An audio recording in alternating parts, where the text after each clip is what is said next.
Hello students, आज जो मैं इंटीग्रेशन का क्वेश्चन लेके आया हूं बच्चों, ये काफी इंपॉर्टेंट क्वेश्चन है जो कि आपको पूरे 5 मार्क्स दे सकता है। और ये क्वेश्चन जो बच्चों कई एग्जाम में ये अपीयर हो चुका है। ये मोस्ट इंपॉर्टेंट पीवाईक्यू है, या यही क्वेश्चन या इसी टाइप से कोई दूसरा क्वेश्चन आपको एग्जाम में 100% दिखाई दे सकता है। तो बच्चों, इसका जो एक्चुअल मेथड है, इसको कैसे सॉल्व करेंगे, इसको जानने के लिए आपको वीडियो के लास्ट तक बने रहना होगा। सो बच्चों, आइए शुरू करते हैं। तो बच्चों, क्या होगा, इस क्वेश्चन को सबसे पहले इसकी फॉर्म देख लेते हैं। पार्शियल फ्रैक्शन में हमें सबसे पहले ये ऑब्जर्व करना पड़ता है कि जो हमारे पास फंक्शन दिया है, इस फंक्शन का जो डेनोमिनेटर है वो किस फॉर्म का है। ठीक है, तो ये हमारे पास देखा जाए तो इसका जो डिनोमिनेटर है x माइनस 1 और x स्क्वायर प्लस 4, इसकी फॉर्म देखी जाए तो ये है x प्लस सी और x स्क्वायर प्लस डी, यानी कि एक लीनियर फैक्टर है, दूसरा फैक्टर है हमारे पास क्वाड्रेटिक। तो अगर हमें किसी अलजेब्रिक फंक्शन का डेनोमिनेटर दिखे और उस डेनोमिनेटर के दो फैक्टर दिखाई दे, जैसे कि एक फैक्टर लीनियर है और दूसरा फैक्टर कैसा है बच्चों, दूसरा फैक्टर है क्वाड्रेटिक। तो ऐसी कंडीशन में बच्चों हम लोग क्या करते हैं, इस पूरे फंक्शन को कुछ इस टाइप से लिख लेते हैं, कुछ इस टाइप से। कैसा? यहां हम लिखेंगे बच्चों, यहां हम लिखेंगे a अपॉन x माइनस 1। मतलब जो हमारे पास लीनियर फैक्टर होगा,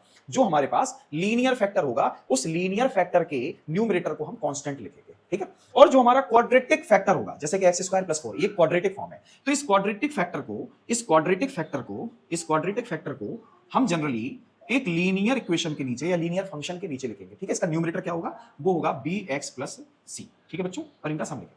इसके बाद क्या करना होगा बच्चों, इसका जो न्यूमरेटर है वो हम एज इट इज लिखेंगे। ठीक है, और हम क्या करेंगे, इस a का मल्टीप्लाई इस डेनोमिनेटर x स्क्वायर प्लस 4 से कर देंगे। ठीक है, क्या करना है हमें क्या करना है, a के अलावा जो बचे हुए डेनोमिनेटर्स हैं उनका मल्टीप्लाई हमें a से कर देना है। जैसे कि a का मल्टीप्लाई हो जाएगा x स्क्वायर प्लस 4 से। ठीक है, साथ ही साथ bx प्लस सी का मल्टीप्लाई bx प्लस सी के डेनोमिनेटर के अलावा जो बचा हुआ डेनोमिनेटर यानी कि x माइनस 1 उससे मल्टीप्लाई कर देंगे। ठीक है, यहां तक बात क्लियर हो गई होगी। अब क्या करना होगा बच्चों, इस a का अंदर मल्टीप्लाई करेंगे, सो मिलेगा हमें ax square plus 4a plus bx का मल्टीप्लाई भी x से करेंगे तो bx स्क्वायर, और साथ ही साथ bx का मल्टीप्लाई -1 से होगा तो माइनस bx। अब c का मल्टीप्लाई तो cx और वो माइनस c। ठीक है, यहां तक बात क्लियर। अब बच्चों, हम x स्क्वायर के जितने भी कंपोनेंट हैं उनको अलग लिखेंगे और x के जितने कंपोनेंट हैं उनको अलग लिखेंगे, साथ ही साथ कांस्टेंट जो हैं वो भी हम अलग लिख देंगे। ठीक है, क्या मतलब हुआ इसका मतलब ये हुआ जैसे कि ax स्क्वायर और bx स्क्वायर, इनको मैं सेपरेट कर ले रहा हूं, और इसके साथ होगा हमारे पास जैसे कि cx माइनस bx,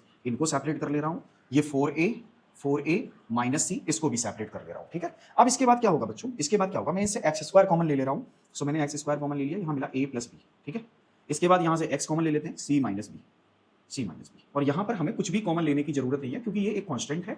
इसके साथ अगर प्लस b माइनस b भी होता तो उसको भी एज इट इज ही लिखते। ठीक है, अब क्या करेंगे बच्चों, अब थोड़ा हम कंपैरिजन खेलते हैं। ठीक है, कंपैरिजन कैसे किया जाता है, देखो यहां पर x स्क्वायर का जो कोफिशिएंट है वो a प्लस b,